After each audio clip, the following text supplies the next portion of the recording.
Hello everyone, good morning. +1 class geography. सबसे पहले हम बेसिक चीज़ें पढ़ते हैं। ज्योग्राफी शब्द की उत्पत्ति यूनानी भाषा से।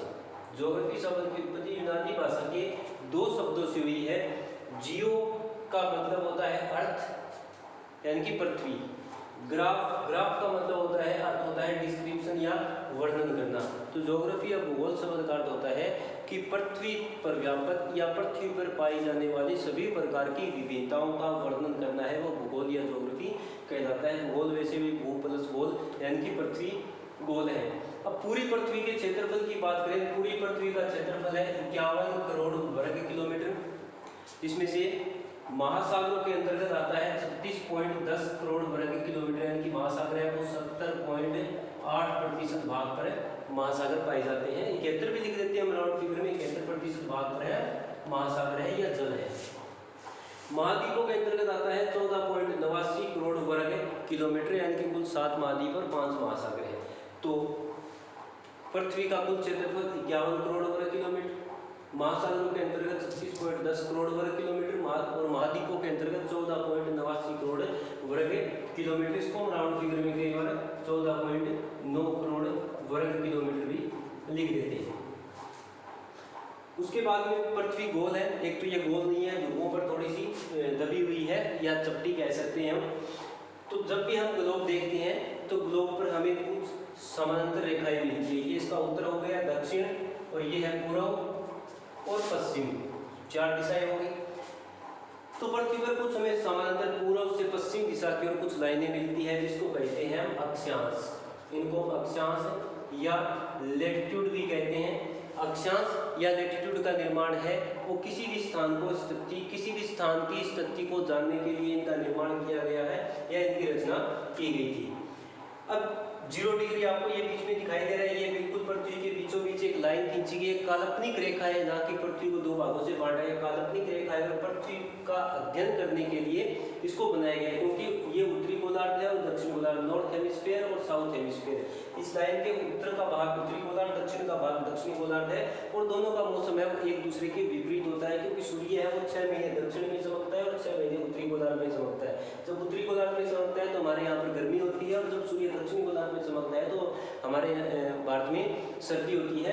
तो पृथ्वी का अध्ययन करने के लिए इसको 2 भागों में बांटा गया है। 0 डिग्री की जो लाइन है इसको भूमध्य रेखा या इक्वेटर या विषुवत रेखा, इसके 3 नाम है, कोई भी नाम आप याद रख सकते हो। अब उत्तर की ओर जाते हैं तो एक लाइन और मिलेगी जो कि लगभग भारत के बिल्कुल बीच से गुजरती है। इस लाइन का ये 23.5 डिग्री उत्तरी अक्षांश पर है और इसका नाम है कर्क रेखा। कर्क रेखा या कर्क वृत्त भी इसको बोलते हैं। 66.5 डिग्री इसको आर्कटिक वृत्त बोलते हैं। इसको आर्कटिक नाम कहाँ से इसका रखा है, क्योंकि यहाँ पर एक आर्कटिक नाम का एक महासागर है, इसलिए इस महासागर के नाम पर इसका नाम रखा गया आर्कटिक वृत्त। और 90 डिग्री उत्तरी अक्षांश जिसको कि हम ध्रुव कहते हैं। इसके विपरीत हम दक्षिण की ओर आते हैं तो 23.5 डिग्री दक्षिणी अक्षांश, इसको मकर रेखा कहते हैं, जो कि ऑस्ट्रेलिया के बीच से गुजरती है। 66.5 डिग्री दक्षिणी अक्षांश पर अंटार्कटिका वृत्त। इसका अंटार्कटिका नाम क्यों पड़ा, क्योंकि यहाँ पर अंटार्कटिका नाम का एक महाद्वीप है, इसलिए इसका नाम है अंटार्कटिका रखा गया है। और ये है दक्षिणी ध्रुव जो कि 90 डिग्री साउथ में है। अब अक्षांश की अगर कुल संख्या की बात करें तो कुल अक्षांश है वो है 181। अब 181 कैसे हो गया, आप देखो ये 0 डिग्री है, यहाँ से 1 2 3 4 इस प्रकार से हम जाते हैं तो 1 से लेकर 90 तक, 90 तो हो गए ये प्लस इसी प्रकार उत्तरी गोलार्ध में 1 2 3 4 5 6 इस प्रकार 1 से लेकर 90 तक, 90 हो गए ये, 90 और 90 180। लेकिन हम 0 डिग्री की लाइन को हम भूल गए।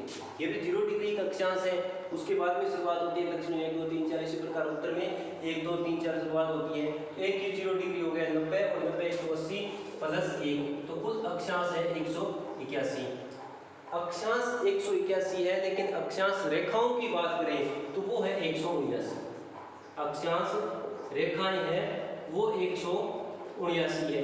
अब दोनों में फर्क देखो, अक्षांश हमने पढ़े कितने 181, 90 90 और 0 डिग्री, 90 और 90 180 और 181। अब अक्षांश रेखाएं 179 कैसे हो सकता है, क्योंकि ये जो 90 डिग्री दक्षिण अक्षांश और 90 डिग्री उत्तरी अक्षांश, ये कोई रेखा नहीं है बल्कि एक बिंदु है।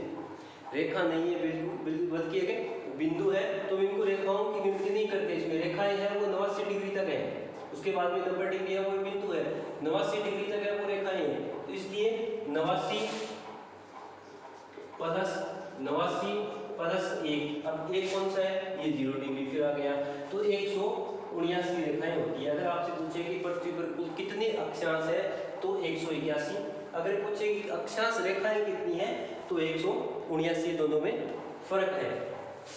उसके बाद में आपको कुछ एक लाइनें और मिलती है, जो उत्तर, ये उत्तर है, ये दक्षिण है, उत्तर से दक्षिण इस प्रकार से हमें कुछ एक लाइनें गोलाकार आकृति में खींची हुई मिलती है, जिसको हम क्या कहते हैं, देशांतर रेखाएं।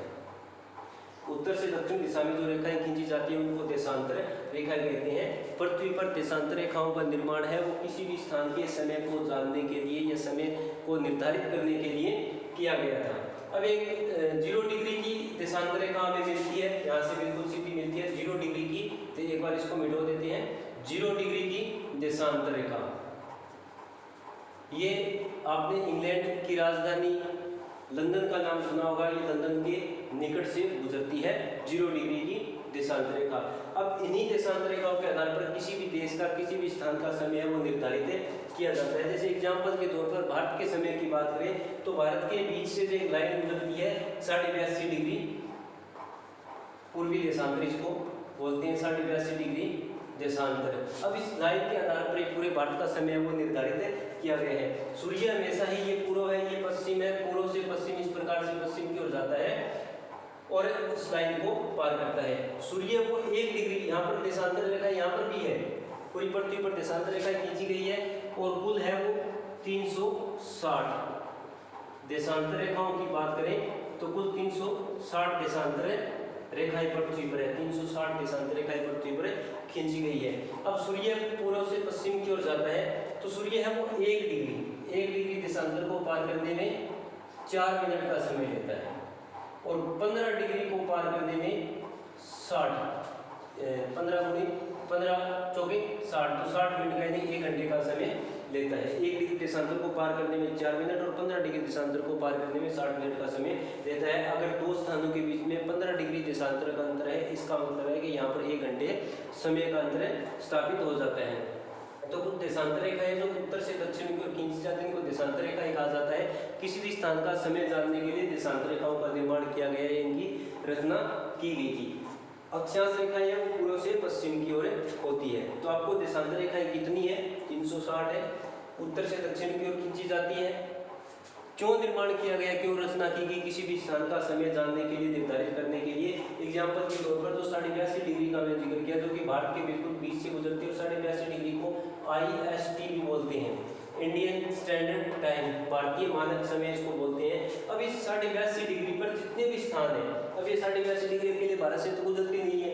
भारत के उत्तर में नेपाल, चीन, मंगोलिया और रूस, इन सभी देशों से गुजरती है। अब रूस की सबसे उत्तर में यहाँ पर रूस मिलेगा। अगर भारत में यहाँ पर 12 बजे हैं, इस लाइन पर अगर 12 बजे तो रूस में भी 12 बजे होंगे। इसी प्रकार मंगोलिया है, चीन है, नेपाल है, सभी देशों में एक समान समय पाया जाता है। Thank you.